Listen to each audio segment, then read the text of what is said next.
may qualify to receive your diabetic testing supplies now with little or no out-of-pocket cost, regardless of your age.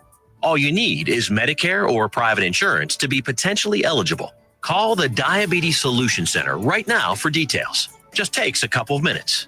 Our friendly, knowledgeable agents will give you free, no-obligation information, handle all the insurance paperwork, and make sure your supplies are delivered directly to your door for free. Call U.S. Medical Supply 24 hours a day. 800-597-9323. 800-597-9323. 800-597-9323. Call right now. 800-597-9323.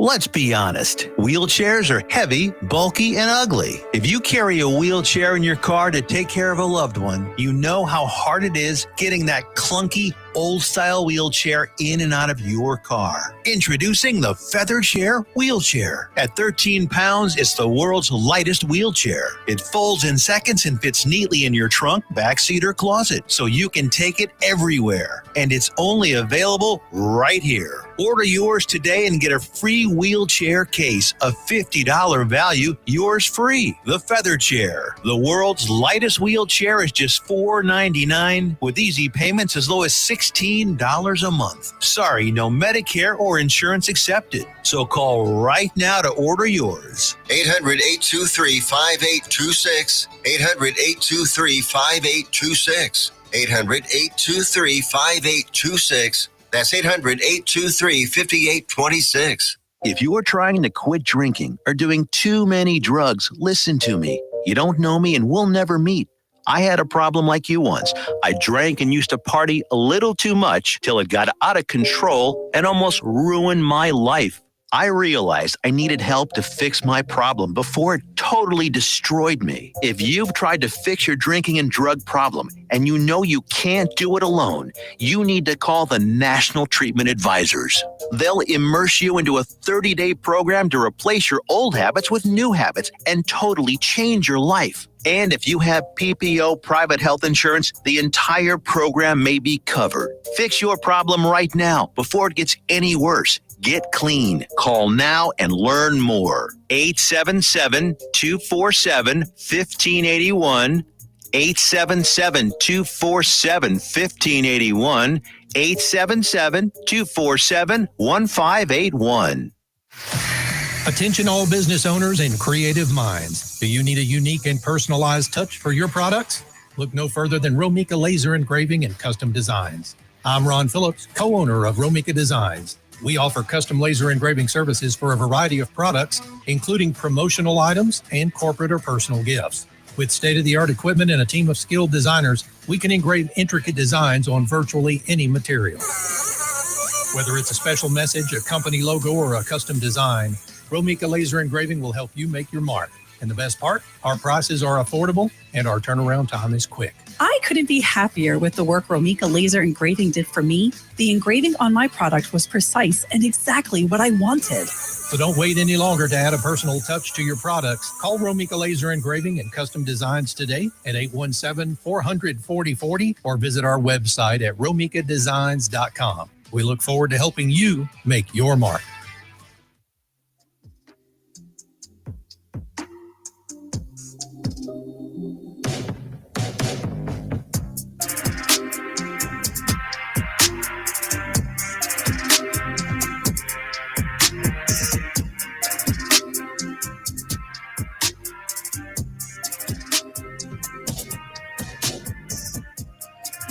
What's up? What's up? It's another Tuesday evening, so here I am with another episode of Bitches Love Sports on NTX Radio. Shout out to everybody listening. Shout out to everybody watching. I definitely appreciate y'all bringing the energy so early. I see in the chat we've got JV, we've got T-Jack, we've got Lee, we've got Kelvin at least, and I can tell from the numbers that there are a few more people who are watching and or listening. So assuming that you're not driving or anything like that, feel free to hop over to YouTube or NTX Radio on Facebook and get involved in the conversation. But today we have a few things to discuss, so let's hop into it. So Number one, it's another day, another headline from the never-ending drama that is the Dallas Cowboys. And this time it's Stephen Jones who's stirring things up with a comment about Micah Parsons that rubbed a lot of people, especially fans in the media, the wrong way. But while the front office is catching heat, Brian Schottenheimer is staying focused. His press conference from yesterday kind of gave us a glimpse, in my opinion, at what fans can expect from both sides of the ball. And it's giving potential. Meanwhile, yesterday, Monday night, the Dallas Wings pulled off a win against the New York Liberty that nobody saw coming. So we're going to talk about who actually deserves the spotlight for making that happen, especially in the context of some comments from one Miss Paige Beckers. But first, we got to start with a story that's a little bit more serious. So 4 people were killed by a gunman near NFL headquarters in New York. And new developments confirm that he was targeting the league. Police found a note in his pocket, and what it said suggested that he was targeting the league because of what he felt like they played a role in as far as hiding the impact of head trauma and symptoms of CTE. So just a few details about CTE and about this particular person before I get into what exactly happened. This person is apparently a security guard who worked in Las Vegas and drove in a BMW all the way to New York in order to execute this mission, this plan. And apparently he is someone who actually never played professional football. So one thing that I haven't been able to gather is whether he blamed the NFL for the popularity of football that led him to sacrifice his body and apparently led people he knows to sacrifice their bodies, or if he is someone who was so far gone in terms of his mental stability and mental health that he fabricated some sort of connection with the NFL that wasn't actually there. Now, CTE cannot be diagnosed in a person until after they have passed away. This is because CTE specifically is diagnosed by the presence of certain proteins that accumulate around blood vessels in the brain. I won't nerd out too much on it, but that's the long and short of it is that's what they're looking for. They're looking for specific proteins in specific locations to determine if it is CTE. Now, other impacts of brain trauma can be evaluated, but honestly, when it comes to brain trauma, head trauma, yes, there are some things that the NFL did hide, but there's also a lot that they don't know. There's a lot that the medical community does not know. And the reason is there are still some things that are diagnosed that are not based on any specific symptom. So concussions, for example, are way more subjective than I think a lot of people realize. Concussions are typically diagnosed by a combination of symptoms, and whoever the medical professional is giving the evaluation, they determine the severity of those symptoms, and then they say whether or not you have a concussion. This is why sometimes people are diagnosed late. The worst concussion that I had playing roller derby, it was not even obvious till I was already on the road driving home from a tournament that I even had a concussion. And I was already on the road driving. And it was like, what do you do? You know? But that is why those things happen. And so that's why some people might claim they have CTE, and there are certain behavioral and cognitive things that they can look for. But those behavioral and cognitive things also connect to other things. So really in this case, it's less about who has CTE, how common is it, and it's more about, okay, let's just talk about head trauma in general, since all these symptoms seem to show up in various cognitive issues anyway, whether it's CTE or a concussion or Alzheimer's or Parkinson's, and whether any of those things are caused by football. But getting back to this specific story, Front Office Sports, as they always do, has done their due diligence in order to get some details. So I'm going to read y'all a little bit about what they had to say. They said local officials said the shooter died at the scene and identified him as 27-year-old Shane Tamura. 4 people died in the shooting, including New York police officer Diderol Islam, 36, and Blackstone executive Wesley LePatner. So here's how Blackstone got involved in this. So the building where the NFL headquarters is located is actually home to several companies. It's like the NFL and some other financial companies, and Blackstone is one of them. And if you've ever gone into one of these large buildings, a lot of times you have to get into the right elevator in order to access the right floors. Now, in this particular building, the NFL headquarters are on floors 5 through 8. This particular person somehow ended up on the 33rd floor. Security footage shows that he walked up to an elevator. He got out of his car like before he got to the elevator, he got out of his car, which was parked somewhere between 52nd and 54th Street. This building is on 53rd, if I remember correctly. So he got out of his car with a rifle, walked into the building. A woman got off the elevator. He let her get off the elevator unharmed. So that to some people suggested that he was specifically going for the NFL and maybe got on the wrong elevator. Not sure what happened. But anyway, more details from Front Office Sports. They said Tamura left a 3-page note, excerpts of which Front Office Sports has viewed. The contents of the note suggest he was targeting the NFL office specifically, and that he blamed the league for having chronic traumatic encephalopathy. CTE, that's why it's always abbreviated CTE, you guys. That's not an easy word to say. So chronic traumatic encephalopathy, or CTE, a neurological disease caused by repeated head trauma that has plagued multiple NFL players. So in the note, he said, the league knowingly concealed the dangers to our brains to maximize profits. They failed us. And it goes on to say a lot after that, but it ends with, study my brain, please. I'm sorry. So it's not clear why he felt he had to go through these lengths to have his brain studied. In the note, he also mentioned NFL player Terry Long, who died by suicide in 2005 by drinking antifreeze. It's also not clear if he had any specific connection to Terry Long. So let's see if there's anything else. Tamura entered the lobby, a high-rise office building that includes multiple businesses, as we described. He then opened fire, first shooting Islam, then shooting another woman and spraying the lobby with gunfire, shooting multiple people. Clementi, the NFL employee, continued to make calls warning coworkers of the shooter as he was taken to the hospital, The Athletic reported. Tamura called an elevator and let a woman exit the elevator and walk past him, quote-unquote, unharmed, before going to the 33rd floor, where another person died in the shooting before Tamura shot himself in the chest. Former Chicago Bears defensive back Dave Durson shot himself in the chest a decade ago after requesting his brain be studied. So if you hear about some people saying that this was a copycat situation, this is why. Former Chargers linebacker Junior So also shot himself in the chest. And if you're wondering why would these guys shoot themselves in the chest, the idea is that if these guys believe they have CTE and they want their brains to be studied, they don't want to shoot themselves in the head.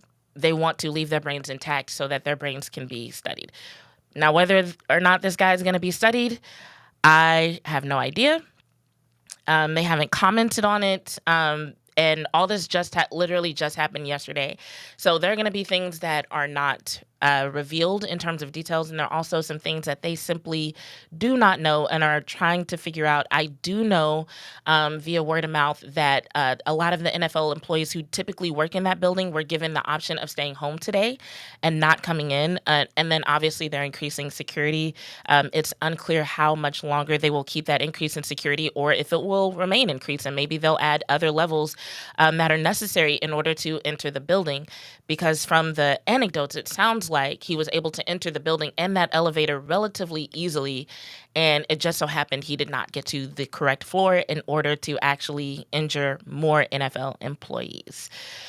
So there's really no easy way to transition from a story like that to talking about the NFL. So we're just going to have to jump right into it. As always, if you have any questions, comments, leave them in the chat, and I'll get to them at some point. But something else that happened yesterday was Brian Schottenheimer had a press conference, and Stephen Jones, I'm honestly not sure if he had a press conference or where this quote came from. But I'm going to get the Stephen Jones thing out the way just because so many people are talking about it. And I just want to speak my piece on it because I really feel like it's kind of overhyped. But I want to get my 2 cents out there. So there was this quote going around supposedly where Stephen Jones said of Micah Parsons that he's got to want to be paid. And people were taking that to mean that the talks between the Joneses or the talks between the Cowboys and Micah Parsons have stalled, and also taking that as some sort of suggestion that Stephen Jones is saying that Micah is not accepting their offers and that he is trying to put the idea out there that Micah doesn't want to be paid or is being uncooperative. Now, I'll be the one to say it. We don't actually know what he meant. And I feel like there's so many people who are trying to draw conclusions based on that one phrase and draw conclusions about what it's suggesting and the relationship between the Cowboys and Micah Parsons. We don't actually know. It's unclear. And if there's one thing that I gathered from the press conference opening training camp and Stephen Jones' demeanor and a lot of the things that he had to say is that he's kind of tired of the misreporting in the media. And he seems to believe that the media is getting a lot of things wrong. So I'll say this, or I'll reiterate this since I've said this before. I think there is 0% chance that the Cowboys do not want to sign Micah Parsons. Now, will they do it in a way that's fair and in a way that Micah wants it done? I'm not sure. Because technically, and we can, other people can get into the nitty-gritty of it, but I'll just say succinctly, technically, they could tag him next year and then worry about giving him the big money the year after that. And would the big money at that point be bigger than the big money now? Yes. But would it give them the opportunity to get up to 2 more years out of Micah Parsons while keeping him in the $20 or so million range? Yeah. So that is a thing that could happen. But as far as this idea that Micah Parsons doesn't want to be paid, it's not clear. Micah hasn't clarified. The Joneses haven't clarified. The Cowboys haven't clarified. And so I would just say for everybody who's trying to decipher this, just give it a rest. We are going to find out. What day is it? It is July 29th. Happy birthday, Dak Prescott.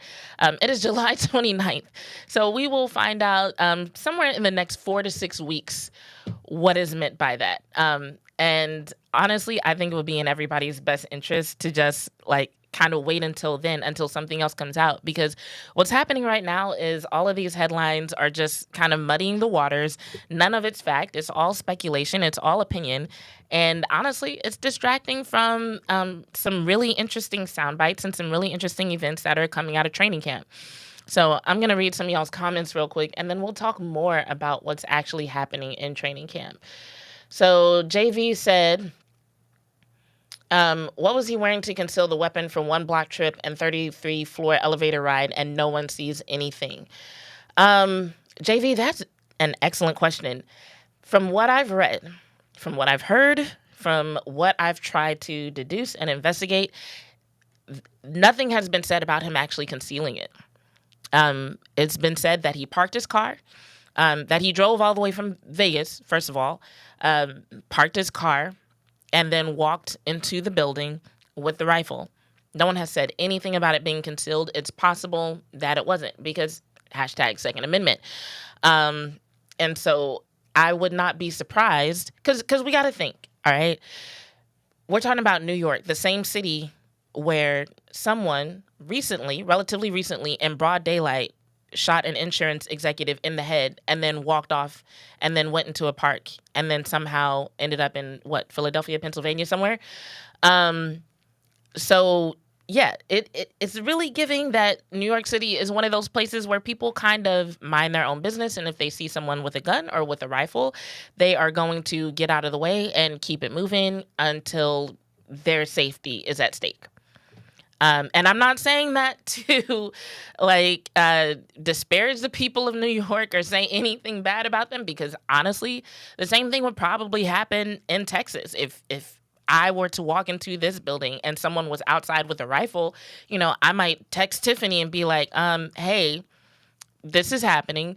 But as far as saying anything to that guy, you can't really call the police on someone simply for having a weapon. And I'm not about to confront them. So I'm going to just walk through the door and, kind of be on high alert. And so I believe from what I've read that is pretty much what happened. And T-Jack, I'm not sure what you read, but T-Jack is supporting that. T-Jack says nothing, he had it in the open. Yeah, that's the understanding that I have from everything that I've read and everything that I've heard. Now, I haven't seen any footage of this, but that's what I've heard. And JV, I see that you're surprised, and I think we all are. But honestly, put yourself in that position. And I don't know if you're a carrier, JV, but most people if they do carry anything, most people is not a rifle. So most people are not going to engage.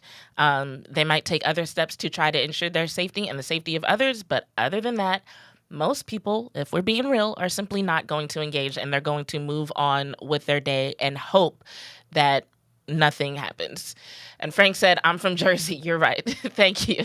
That's what I'm gathering. Like, just I listened to people from New York talk about that situation with the shooting that happened, and they were just kind of like, well, yeah, you see something, you say something is what they say to do, but say something to who? It's like, I'm trying to get to work. I'm trying to catch a train. And I'm going to let y'all finish talking about gun laws in the comments while we get to the rest of what's happening at camp. All right. So I know the Cowboys love to release content when I'm preparing for this show or already starting the show. So the sound bites that I have from Schotty are from yesterday. I don't know if he actually did a press conference today. I know Matt Eberflus did, and I literally did not see it until I was about to go on air. So whatever Matt Eberflus said, if it's something significant, feel free to put it in the chat. Otherwise, we will discuss it tomorrow night, late night, when I go live.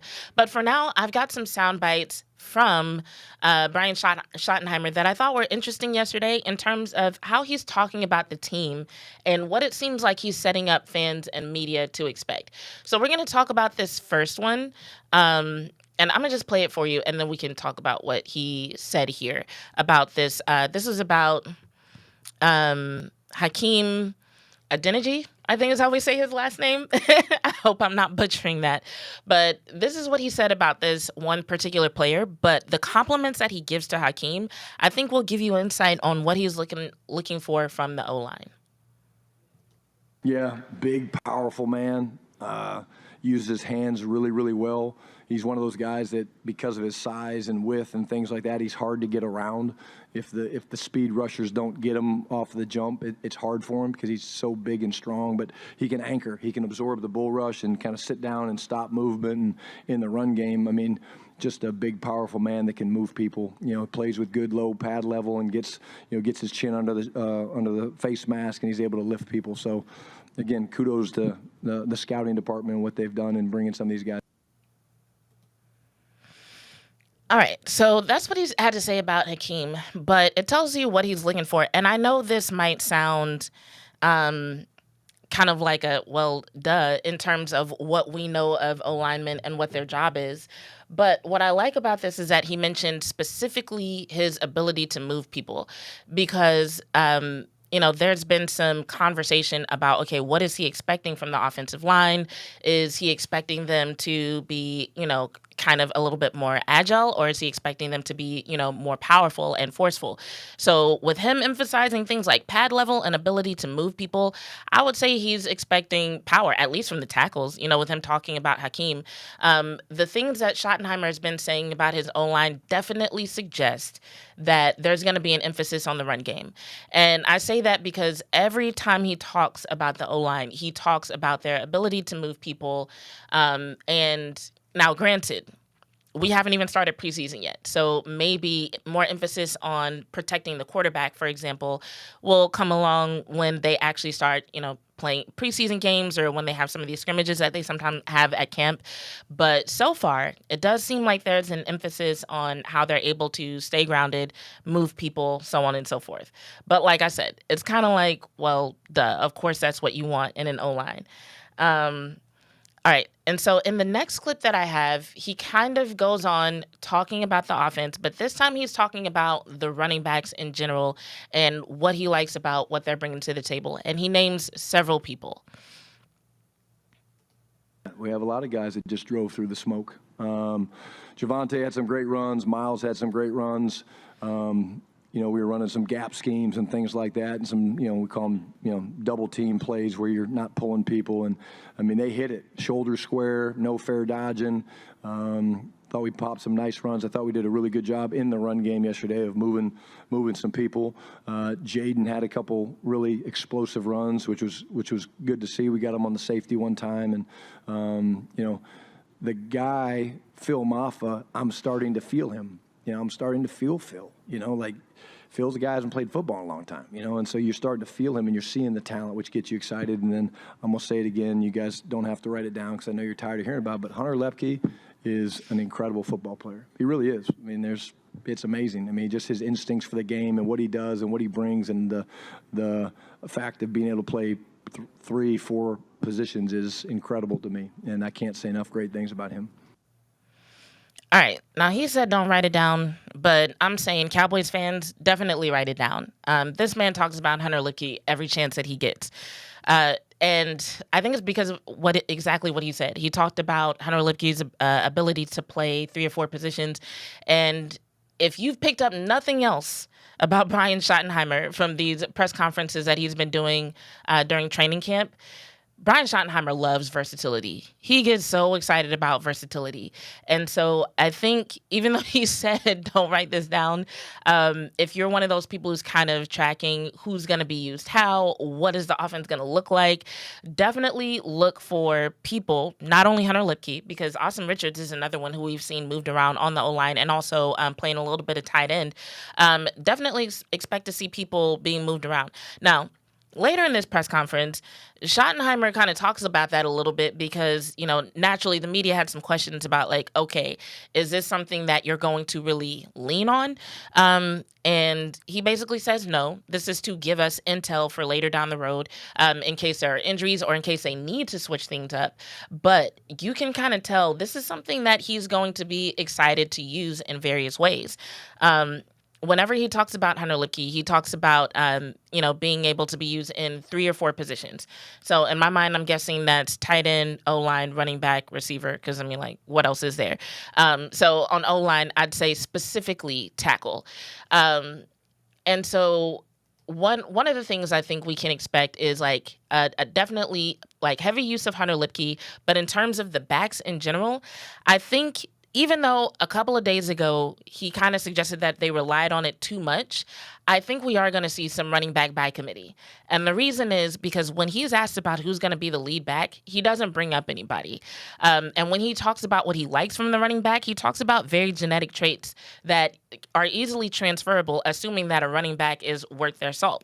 Nothing about anyone that stands out. So he's talked about what he wants the running backs to do, but there doesn't seem to be any sort of indication that he's expecting any particular running back to carry the weight.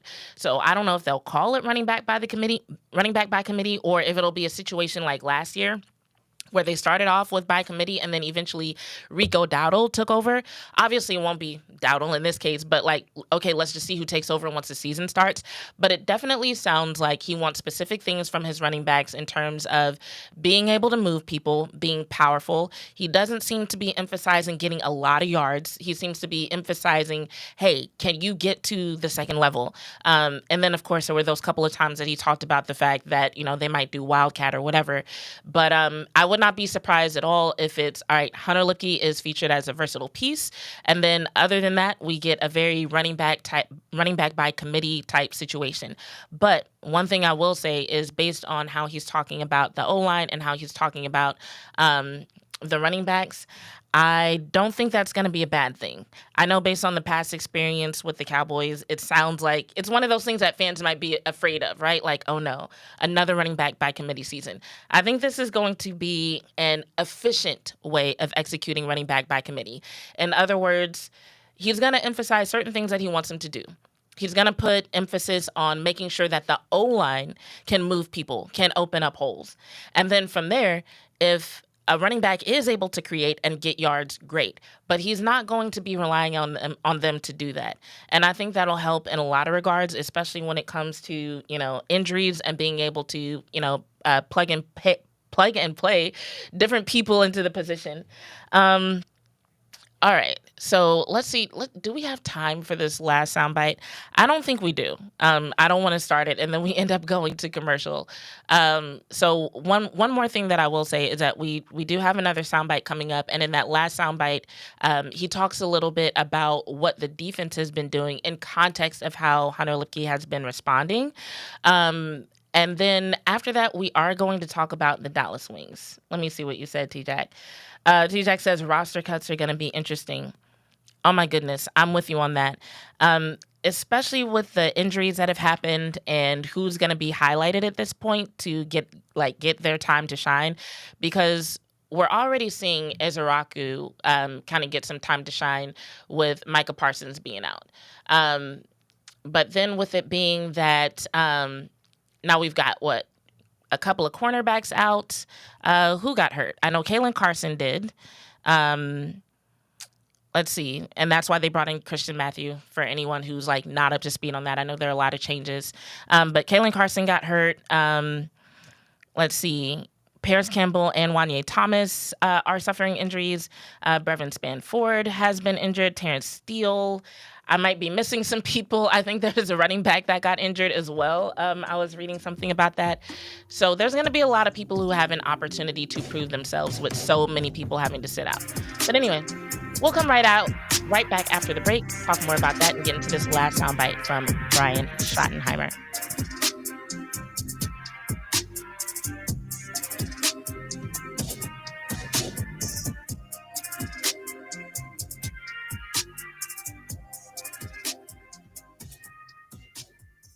Hey travelers, do you want to save money on your next flight? Then pick up the phone and call. That's right, call, because the best prices are not online. They're with SmartFares. See, SmartFares has special deals with the airlines. When they have unsold seats, they use SmartFares to fill them. So you get airline tickets at ridiculously low prices. Our prices are too low to publish online.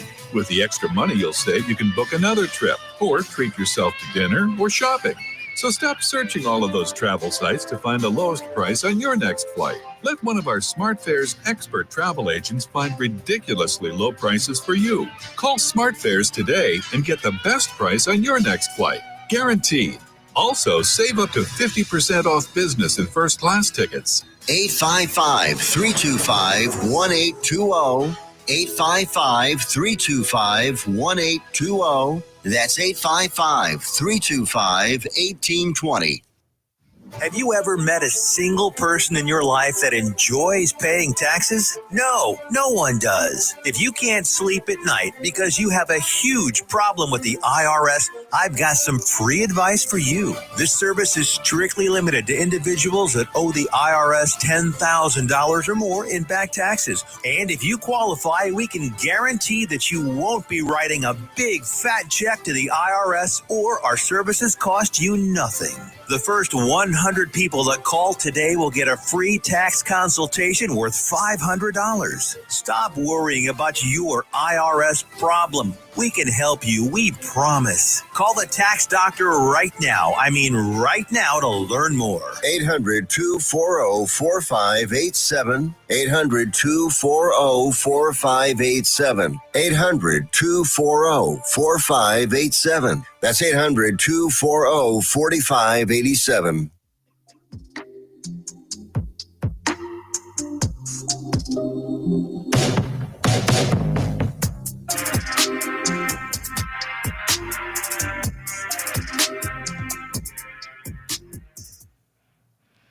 Quick break, and we are back. All right. Before we get into this next segment, I just want to say, are y'all ever at home and just wishing you could like chat with me on a daily basis, even when I'm not live? Soon you will have that opportunity. Bitches Love Sports is launching a new Facebook group, basically a new line of metaverse-friendly social media accounts, we'll call it.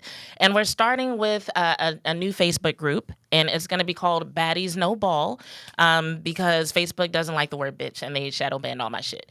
But although it is called Baddies No Ball, and it is a woman-centric space, I am not blind to the fact that most of my audience is male. And I love you guys. I actually really do appreciate that I have a very non-toxic group of men who watch my show and participate in the chat and are very respectful. But pretty soon I'm going to announce that the Facebook group is open, so just be on the lookout for that. Also, make sure you like, subscribe, turn your notifications on, and share the content. And if you are interested in participating as a sponsor or an investor, hit me up. We are looking for people to help us out with bringing this content to y'all on a weekly basis. Okay. Now, addressing a couple of the comments that were left during the break. So Willie said, "Hey, Jazz, for Steven to say that Micah has to want to be paid is ridiculous. Let your boss tell you that and see how upset you will be." You are not wrong. I can understand Micah being upset, and I don't blame him one bit if he's upset, because, like, one, to say it is ridiculous. Two, to say it in public is ridiculous. I'm gonna be honest, I don't even know how the comment got made public, because I didn't see any press conferences, so I don't know if somebody called Stephen Jones and got this quote. I don't know exactly what happened there, but I agree that it is ridiculous. But I just also think that some of the conclusions that people are drawing from the statement are just kind of out there. And I think that people are just trying really hard to get headlines. And I think people are trying really hard to make a story out of it, because even though training camp has begun, this is a time of year that there's just not a lot to talk about. Or at least not if you are the type of person who needs things spelled out for you. Now, if you're a type of person who is very into football and very into the X's and O's of it all, there is so much to talk about, not only with the Cowboys, but also with just different teams in general. There's stuff going on with the Bucks and with the Bears that I'm just like, I'm so into it. But today we're going to talk about the Cowboys, and we have one more clip from Brian Schottenheimer where he talks about the versatility of Hunter Lipke, but he also talks about it within the context of some things that the defense is doing. So if you're a person who can imagine what the field looks like based on what you hear, this will be a lot of fun for you to listen to. So let's go ahead and run that. We run an outside zone play to our right, the offense's right, and basically he's supposed to block the support player, the strong safety, who started down. On the snap, the safety went running back, because our defense does a really good job of disguising, and they rotate their shells and they change it up. And so he started down, so Hunter's thinking, okay, I gotta go block that guy. That's my assignment. And then the safety leaves, so he ends up becoming basically a surf player. So what he does, he gets around the end, and it was a jumbo tight end. I don't remember which one it was doing it. And he gets around the edge, and there's a little bit of color off the tight end because the defensive end's trying to set the edge. And he just very subtly, very simply shoots his left hand and puts the defensive end back onto the tight end, because his threat wasn't there, and then he carries on to the second level and blocks his safety. It's like those things, it sounds easy, or maybe it doesn't sound easy. You guys are probably like, it sounds like a lot. But, those things don't just happen. But the ability to go, okay, my guy's down, I start to go, nope, he's leaving, okay, there's color, let me shoot that color back on, and then carry on to the next level. Like, when it's breathing and it's moving fast like that, that's not an easy thing. So that's a play you guys could definitely find probably out there on Twitter sphere or whatever. All right, so he really broke down what Lipke did in a situation where, if we were to boil it down to the TLDR version, essentially Lipke had somebody that he was supposed to cover. That person moved, and Lipke made a couple of smart decisions in order to get back on his guy, even though that person moved. And it ultimately led to Miles Sanders being able to get off a pretty big run. So, I mean, that's pretty dope. But yeah, what was interesting to me in that whole explanation was not only what Hunter Lipke did and what he was able to do in terms of having those instincts, because Schotty said that, maybe that sounds easy. It's one of those things that to me doesn't even sound easy. To some people it might sound easy, but it's one of those situations where when I talk about there being like a split second where sometimes defensive coordinators will just try to throw someone off like by a split second, and that's all they need in order to execute whatever they want to execute against the defense. This is one of those situations where Hunter Lipke would have nullified that, right? And the reason why it's a split second is because at this point, a lot of pro football players are just like way too smart to be completely thrown off, where they're just standing around like, what?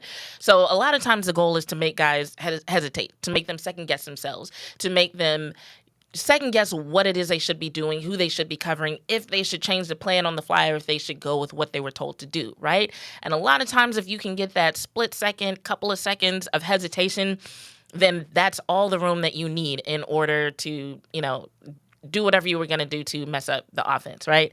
And so I love the fact that we've got smart guys playing on the offense who don't necessarily fall for that.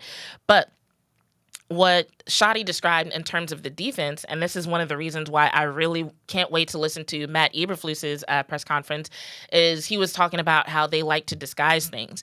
And this is probably the third time I've heard in one of Schotty's press conferences where he's talked about blitzing and disguises and switching things up, which was interesting to me because when Matt Eberflus was hired by the Cowboys, a lot of we won't call it criticism because it's not necessarily bad. We'll call it a lot of his evaluations, right? A lot of his evaluations were that he runs a simplistic offense. He only rushes 4.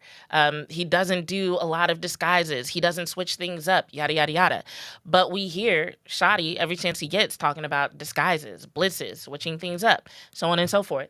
So I really think it's interesting that that's being emphasized, at least anecdotally, by Schotty. Now, I did ask someone what they were seeing from the defense, someone who's actually at camp right now.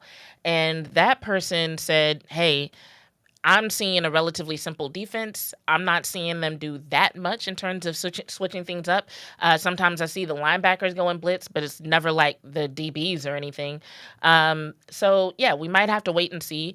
But I do think it's interesting that, Schotty seems to recognize it so much. Now, we got to take that with a grain of salt because, once again, Schotty gets really excited about versatility. He gets really excited about when things are switched up in terms of the look and how it's presented to the other side of the ball. So it could just be that, okay, this happened a few times, but Schotty just happens to really love it. We don't know. But I do think it's interesting that we're hearing so much about that from Eberflus because that's definitely not what he's known for. And that's not a bad thing if he can train the defense to execute it right. Because, being able to rush for it, hell yeah, that's something that you definitely want because, it makes it harder for the opposing offense to get the ball down the field. If you have everybody else in coverage and doing what they're supposed to do, and you only have to rush for it in order to get the job done, by all means, do that all day. But yeah, it's something I'm definitely going to be listening for, definitely going to be watching for. And for those of you who care about the X's and O's, definitely listen to more of Schotty's press conferences because he goes into detail. He's basically painting you a picture of what the team's been looking like at camp and what they're going to look like moving forward. So it's pretty dope. Now, on that note, and as always, if you have any questions or comments about that, feel free to leave them in the chat. The Dallas Wings, last night, they played the New York Liberty, and it was a game, especially after how they looked against the Aces, it was a game that everybody pretty much expected them to lose, if I'm being real. There's really no nice way to put it. But going into this game, the Dallas Wings were sitting at 7-19, so a losing season. Against the Aces, they had trouble on the defensive side. They have trouble on the offensive side. They had trouble shooting the ball. Everything was going wrong. But then fast forward to the New York Liberty, who are ranked above the Aces right now, and all of a sudden, they're playing like a completely different team.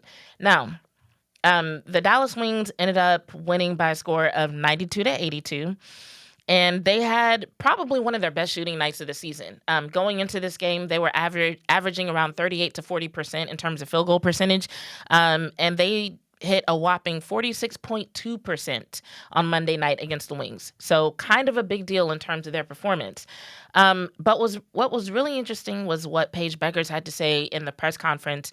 And I don't have a recording of that. But essentially, there were people in the media trying to give her props because one thing that's significant to point out is the fact that against the Aces, Paige Beckers wasn't playing, but then against the Liberty, Paige Beckers came back. And so a lot of people are like, look at how much better the team looks with Paige on the court. However, anybody who knows sports, anybody who's played sports knows it takes a lot more than just one person to make that big of a difference. To go from losing to a team that's currently ranked currently ranked 7th in the league to beating a team that's ranked 2nd, it's going to take a lot more than one person. So does Paige Beckers bring a lot to the table? Yes. Does she bring so much to the table that all of a sudden they would go from shooting 38% to shooting 46%? Not by herself. And we even know that because there have been games in the past where Paige Beckers has been playing and they were still shooting 40% or less. Paige Beckers herself has had nights where she was shooting 40% or less. So Anyway, when Paige was presented with the idea that like, oh, you helped the team bounce back, yada yada yada, she insisted that Arike Ogunbowale receive her flowers for how she performed. She said the headline should be about Arike Ogunbowale. And while I definitely respect Paige, I will say that she's been very deferential to Arike this season, just in her responses and how she's addressing the media and how she talks about the team. Now, I don't know if that's because she's a rookie or maybe that is truly how she feels about Arike Ogunbowale. Arike has taken a lot of heat this season because of poor shooting, because of, the on and off chemistry with the rookies, because of what some people perceive as a lack of leadership. She's taken a lot of heat. She's experienced a lot of criticism. So it could be Paige's way of saying like, hey, I see this woman every day at practices, at games. I think she's dope. I don't like the way that y'all are talking about her. So any chance I get, I'm going to big her up. Because this isn't the first press conference that she's done this. This isn't the first press conference where she's either stood up for Arike Ogunbowale or shared something that she felt was significant that nobody had asked questions about. But if we look at the numbers, comparing the two of them, Arike played 32 minutes against the Liberty. Paige Beckers played 30 minutes. Arike shot for 7 of 15. Paige Beckers shot for 7 of 12. So just from that, you can tell technically Paige was more efficient, even though they both scored the same number of points, which was 20 points. Now, here's one thing that is significant. Arike Ogunbowale hit a double-double last night. It was 20 points with 14 assists. Paige Beckers got 20 points with only 4 assists. And that 14 assists for Arike Ogunbowale was actually a career high for her. So what we saw last night from Arike was technically like a whole new Arike. It was something that not only have we not seen all season, if you want to get technical about it, we haven't seen it from Arike ever. And so I definitely understand Paige looking at that as significant and saying, hey, we need to talk about her. But I don't think that it was simply up to either one of them, because we also have things like Louisa Geisel-Solder and Lee Yuru, who are their bigs right now, coming in and just being very versatile in their own right. Not only are they doing their thing underneath the hoop in terms of defense, but they're also able to catch the ball from various places and get points for the Wings. And so I think that does take some of the pressure off of both Paige and Arike in terms of defense, because when the defense also has to account for their bigs, and this was something that Coach Kuklanis even talked about in the press conference, when the defense has to account for their bigs as well, it's not as easy for them to just put an extra person on Arike or put an extra person on Paige.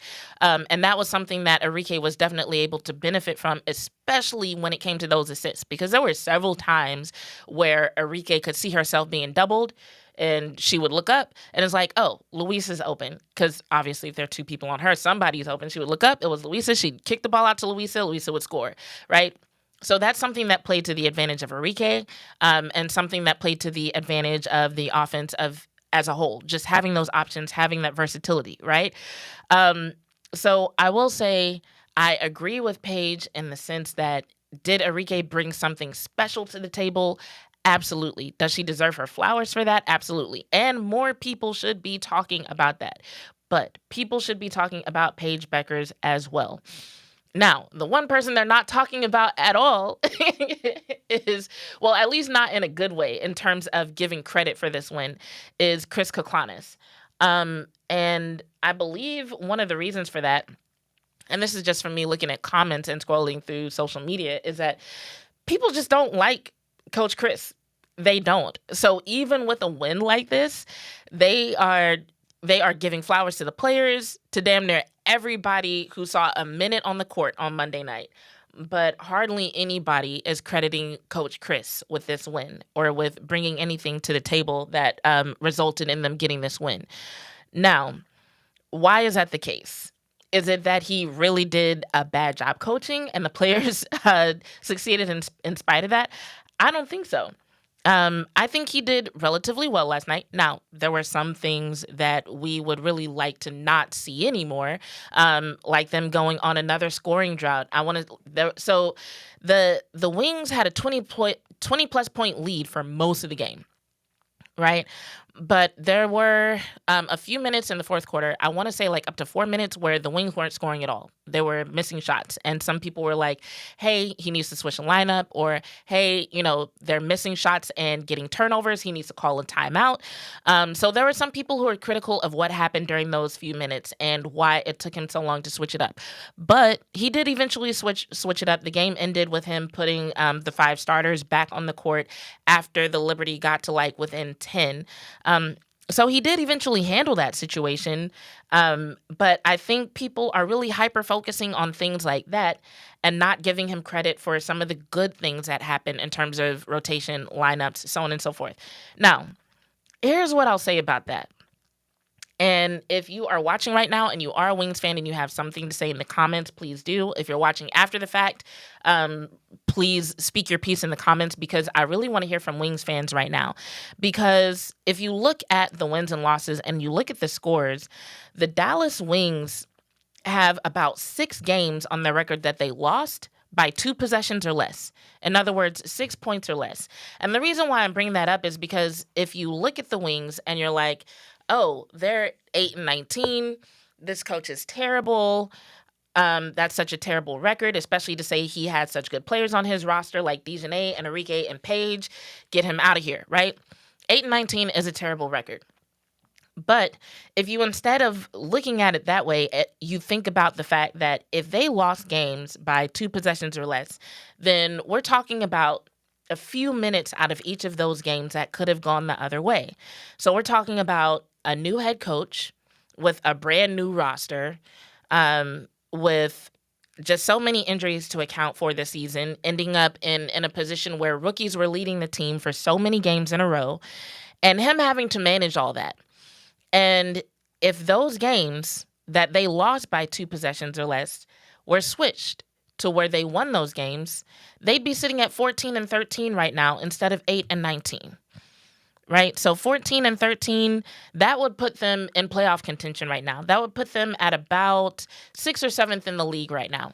So not even at the bottom of playoff contention, like towards the bottom, but not 8, right? So I'm just curious, if they were sitting at 14-13 instead of 8-19, if those few minutes had gone the other way for the Wings. Because, like, think about how many games that they had just, like, terrible shooting percentage. So based on this theory that I'm presenting to you guys, if they went from, like, a 35 or 38% shooting night to, like, 40 or 42, they would have won those games. So if that were the case, would you like Coach Chris? Like, if the Dallas Wings were in playoff contention, would you feel differently about head coach Chris Koklanis? Or are there certain things about him that are so irredeemable that you're like, nah, he needs to go regardless. I don't care if they get better at shooting. I don't care if they do make the playoffs. He needs to get out of here because they'll never reach their full potential as long as he's in charge. I'm just really curious what y'all have to say about that, because for a long time, they were dealing with some of the same situations over and over again. It was everybody crashing down. They weren't spacing out properly. Even against the Aces, the game that they lost on Sunday, you could see Enrique constantly trying to get people in the right place, and it wasn't always going well. So for a lot of the season, it was the same issues over and over again. But let's say they can take this performance, build on it, and go from there. Like, would you feel differently once the end of the season rolls around and be like, you know what, give him another year. Like, let's see what he can do. I can already see one person in the comments at least saying he got to go regardless. And I wouldn't be surprised if a lot of y'all feel that way. But yeah, so basically, let me know how y'all feel about that. I'll probably come back to this topic next week because the Wings have a game at home against the Atlanta Dream, another game at home against the Indiana Fever, all this week. So tomorrow night, on Wednesday, they play the Atlanta Dream at home, and then on Friday, they play the Indiana Fever. I am positive we are going to get a lot more intel on the team between those 2 games. So by the time I see y'all next Tuesday, we will have a lot more to say about Chris Koklanis and a lot more to say about the chemistry between Paige Beckers and Enrique Agumbawale. All right. One more thing before we get out of here. So in the past, I've said things like, as it is in sports, so it is in life, or as it is in life, so it is in sports.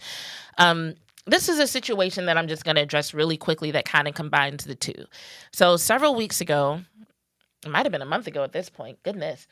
But Trevor Noah, and I'm gonna get to the point. Trevor Noah was on his podcast and he presented a theory about South Africa and how the socio-political climate of South Africa changes based on how their soccer team is performing.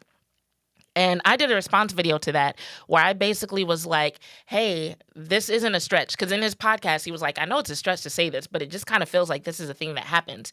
And I was like, hey, this is not a stretch. This is actually something that happens. It's been proven scientifically that there are certain neurological structures that are activated when people watch sports and they root for their team, and they are the same neurological structures, so the same parts of our brain and same brain chemicals that are activated when a person is exhibiting racism or some sort of prejudice or bias.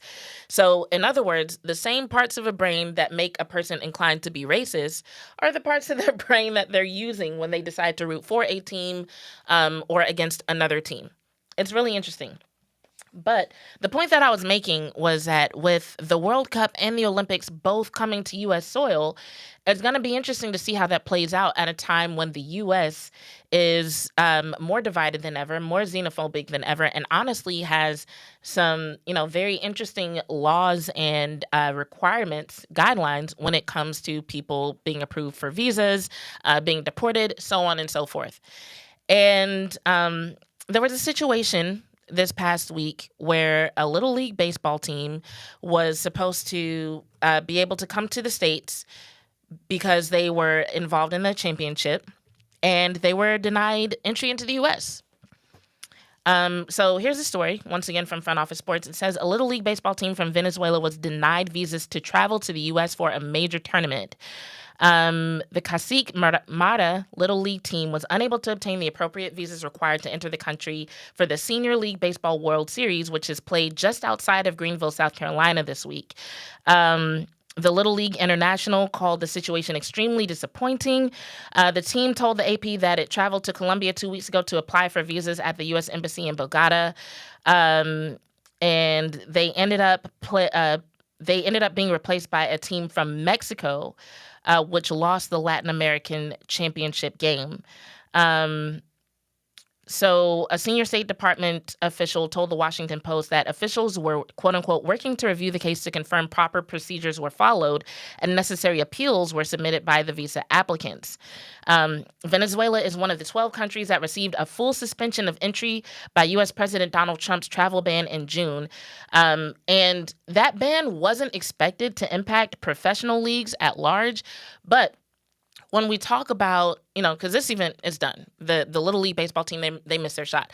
But when we talk about events like the World Cup and the Olympics, we're not just talking about the professional athletes and their coaches. We're talking about full support staffs that will expect to travel. We're talking about athletes and coaches and trainers and executives who may want to travel with their families. We're talking about spectators who may have been looking forward to coming to the U.S.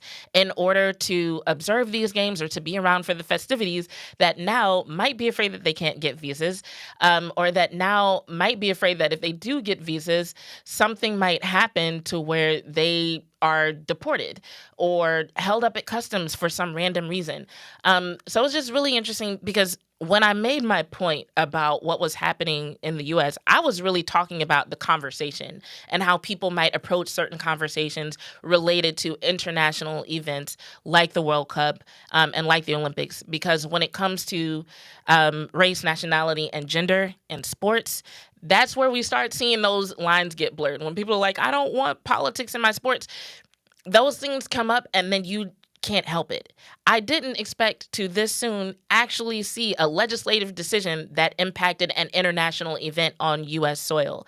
So it'll really be interesting to see what the response is to this, because when we're talking about the World Cup and the Olympics, we're talking about major players who have major money invested, and things are going to get really ugly if these events can't go off as expected, and if sponsors and investors and executives start losing money over it. And also, we just don't want things to get that ugly. These are supposed to be events that bring people together. That's what sports has traditionally done. It's given people a reason to come together and have fun and have friendly competition. And yeah, it'll be interesting to see what happens moving forward with things like this already in place. But hopefully this just puts it on people's radar so that as we move forward as people, we can respond to situations like this a bit better and not prevent people from enjoying sports. But thanks for listening. This has been another episode of Bitches Love Sports. Make sure y'all join me tomorrow night where we talk about Coach Eberflus's press conference and more from the Dallas Cowboys. See y'all next week.